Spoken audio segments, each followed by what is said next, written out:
Life is directed by Daniel Espinosa and stars a humongous cast of very talented people, and to sum up the plot, I'm going to tell you what I knew going in, because I just watched the teaser. I knew nothing else, I stayed away from all info, so I knew that the movie was about some astronauts who discover life on Mars, and it's not a comedy.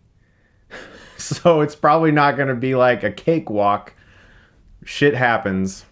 That's all I'm going to say. If a film involves characters who are isolated in space, and something bad's happening, I have a serious soft spot for that. One of my least favorite directors of all time is Paul W.S. Anderson, and I can still tolerate and actually own the Blu-ray of Event Horizon, because that film was heavily inspired by Alien, which is one of my favorites of all time, and obviously this movie takes a lot of inspiration from Alien as well. But at the same time, there's a different approach to the formula here. Where Alien is more of a science fiction horror film, this is almost a non-fiction horror film. This is more of a realistic look at what would happen if we found a biological life form and things did not go as planned. It's not so much like a giant spaceship filled with eggs and there's a colony of, it's nothing like that. It's kind of more realistic, and it's a lot more grounded than I expected it to be, which is something I really liked about Life, and overall I had a blast watching it. This was a very suspenseful film, considerably better than Daniel Espinosa's last film, Safe House, which in itself wasn't awful, but this is definitely a step up. In regards to CG, this movie's gorgeous. All the stuff in space,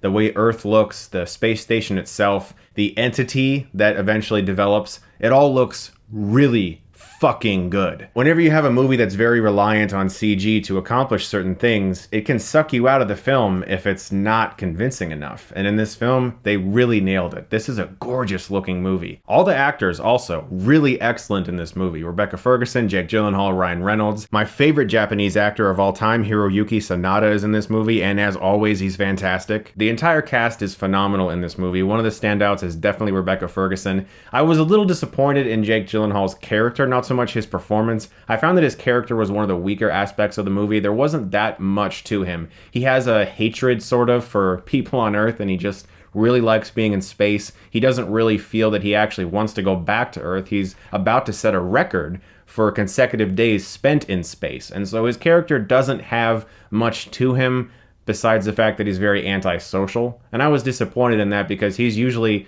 the guy I zero in on in movies as the best part of the movie he's in. But again, his performance wasn't the problem, his character was just underdeveloped. There's another actor in the film whose name I'm not going to butcher until he eventually becomes more famous and suddenly we all hear his name a lot, like Mahershala Ali. Now I can say that because we've all heard it so many times. The actor in this film who portrays the main scientist who operates on this creature is really, really great. And he has a disability in the film that the writers found a very clever way to utilize as an aspect to up the horror that I genuinely did not expect. This movie had me on edge throughout the majority, in fact. It is very suspenseful. As I said, the CG and the acting is very top-notch. You really get the sense of isolation that the filmmaker was going for. The opening sequence is this very long take that's of course melded together with CGI and various cuts, but it looks gorgeous, it really looks beautiful, and I was really surprised by Life. And a lot of that has to do with the fact that I went in knowing nothing about it.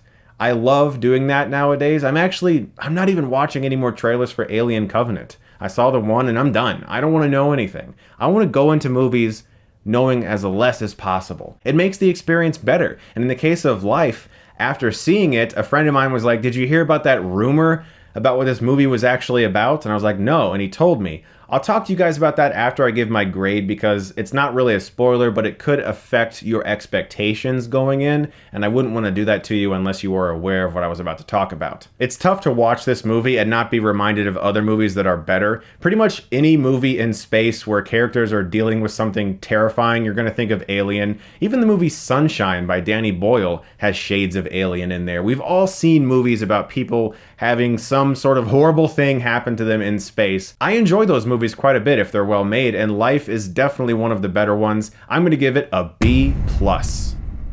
So again, this isn't a spoiler, but it might affect your expectations going in. There was a rumor going around that this movie was an unofficial setup for Venom. It's not. It's really not. And I just find it hilarious that the one movie coming out right now that's like a big, giant movie that's not a sequel, it's not a reboot, it's not a spin-off, it's not a prequel, it's nothing, it's just a movie, we still had to turn it into an unofficial comic book prequel before it even came out. Yeah. I find that hilarious. So guys, thank you so much as always for watching. I've been working on a Rogue One analysis since December, and I can finally release it this weekend because the footage is coming out on digital, so I'll be able to complete the movie and cut in some of the various shots I need to do. So I look forward to sharing that with you guys. As always, if you like this, you can click right here and get Stuckmanized.